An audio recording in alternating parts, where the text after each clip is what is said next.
Ассалаумағалейкум, құрметті маңғыстаулықтар. Біз бүгін дәрігерлерге 1000 алғыс акциясын жалғастырудамыз. Жаңаөзен жастар ресурстық орталығының осындай кереметті акциясына қолдау білдіріп жатқан Айсәуле тәттілеріне шын жүректен алғыстарымызды білдіреміз. Арнайы дәрігерлерімізге деп түскі астың кезінде тәтті шаймен көңіл күйлерін көтеріп отырып, жұмыстарын жалғастырсын деген ниетпен және де осындай қиын кезеңдер үлкен міндетпен аянбай күресіп жатқан бүкіл дәрігерлерге шын жүректен 1000 алғыс айтамыз. Рахмет сіздерге.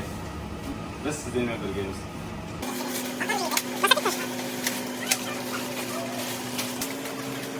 Орталық ауруханаға келіп жатырмыз.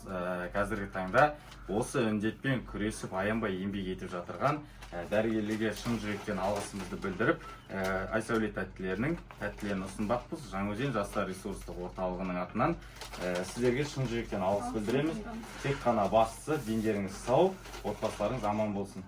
Біз үшін жасап жатқан, халық үшін жасап жатқан еңбектеріңізге 1000 алғыс. Рахмет сіздерге.